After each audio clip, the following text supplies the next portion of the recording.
علامہ اقبال رحمت اللہ تعالی علیہ، یہ مولانا عبدالستار خان نیازی رحمت اللہ تعالی علیہ،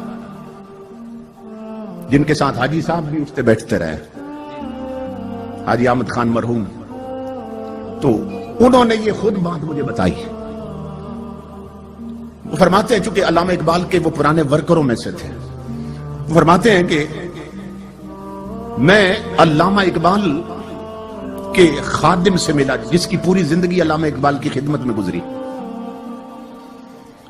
میں نے کہا کہ علامہ صاحب کی کوئی عجیب بات زندگی میں دیکھی ہو تو بتاؤ۔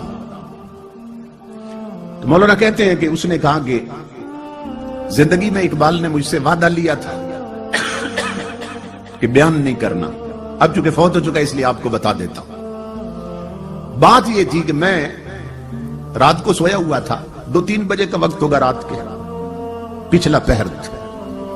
علامہ اقبال نے مجھے آ کے جگایا، کہنے لگا میرے ایک خاص مہمان آئے ہیں، جاؤ ان کے لیے لسی لے کے آؤ، تازہ لسی بنوا کے لا۔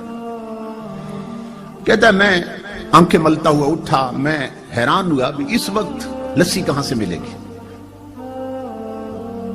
اور مہمان کون آیا اس وقت۔ اندر کمرے میں ایک بزرگ بیٹھے تھے، کہتے ہیں کمرہ بھی جگمگا رہا تھا، چہرے پر یوں نور کی بارش ہو رہی تھی۔ تو میں گیا کچن کی طرف برتن لینے کے لیے، اقبال نے کہا نہیں برتن میں خود دھوں گا، خود دھو کے نہ اقبال نے برتن مجھے دیا اور کہنے لگا کہ جاؤ لسی کے حصے لے کے آؤ۔ میں گلی میں جا رہا تھا کہ اس وقت لسی کہاں سے ملے گی، جو ہی میں نے گلی کا موڑ کاٹا نا، دیکھا تو سامنے ایک کھوکھا بنا تھا، ایک بابا جی لسی بنا رہے تھے۔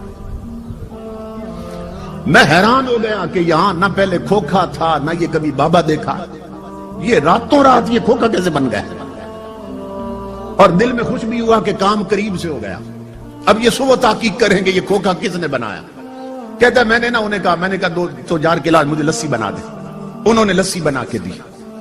میں نے ان بزرگوں سے کہا، میں نے کہا کتنے پیسے ہیں، تو مسکرا کر فرمانے لگے، کہنے لگے لے جاؤ، اقبال سے ہمارا معاملہ چلتا رہتا ہے۔ کہتے میں بڑا حیران ہوا، یہ اقبال کو بھی جانتے اور میں انہیں نہیں جانتا۔ خیر میں لسی لے آیا، اقبال نے برتن پکڑا، کہنے لگا بیٹھو اپنے کمرے میں، لے گئے لسی مہمان کو پیش کی۔ اب میں اگلے حکم کا منتظر تھا کہ مہمان رات ٹھہریں گے یا جائیں گے۔ تھوڑی دیر کے بعد مجھے آواز آئی کہ مہمان اٹھ کھڑے ہوئے۔ اقبال دروازے تک چھوڑنے گیا، بغل گیر ہوئے، مان کا کیا اور دروازے سے باہر نکلے۔ وہ کہتا ہے میں بھی دوڑ کے نکلا۔ میں نے کہا کہ آپ علامہ صاحب آرام کریں، میں دروازے بند کر دیتا ہوں۔ علامہ صاحب اندر چلے گئے۔ وہ نوکر کہتا ہے اللہ کی عزت کی قسم لوگوں، جب میں نے باہر جھانکا نا، آدھی رات کو آئے اور آدھی رات کو جا رہے ہیں، یہ مہمان ہے کون؟ تو میں دیکھ کر حیران ہو گیا کہ اس مہمان نے ایک قدم اقبال کے دروازے سے اٹھایا اور دوسرا قدم گلی کے آخری کونے پہ رکھ دیا اور غائب ہو گئے۔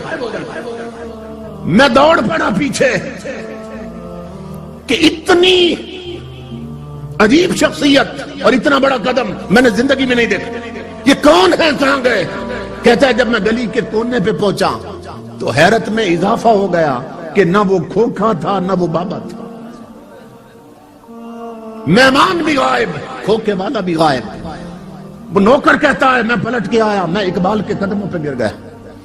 میں نے کہا اقبال زندگی بھر میں نے تیری خدمت کی ہے، خدا کا واسطہ ہے مجھے بتا یہ آنے والے کون تھے اور وہ کھوکھے والا کون تھا۔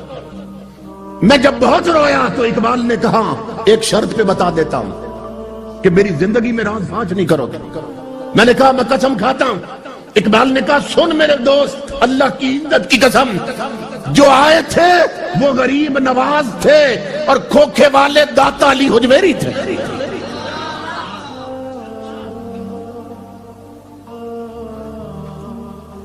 فنا کیسی بقا کیسی جب اس کے آنچ نہ ٹھہرے، یہ ذہن میں رکھو۔ اگر اللہ سے لو لگ جائے، انسان کا تعلق رب سے جڑ جائے، فنا کیسی۔ ہم مجبور لوگ ہیں، ہمیں جس سے پیار ہو جائے ہم نہیں چاہتے ہمارا محبوب مٹی میں ملے، حالانکہ ہم مجبور ہیں، مگر محبت کا تقاضا یہ ہے کہ محبوب مٹی میں نہ ملے، محب کبھی نہیں چاہتے، تو ہم مجبور ہو کے نہیں چاہتے کہ یار مٹی میں ملے، وہ قادر ہو کے اپنے پیاروں کو مٹی میں ملنے دیتا ہے۔ فنا کیسی بقا کیسی جب اس کے آچنا ٹھہرے، کبھی اس گھر میں آ نکلے کبھی اس گھر میں جا ٹھہرے۔ امام الانبیاء کے غلاموں، زندگی جب ایک جیسی نہیں ہوتی تو قبر کے احوال بھی ایک جیسے نہیں ہوتے۔ اللہ اللہ اللہ اکبر، اللہ اللہ اللہ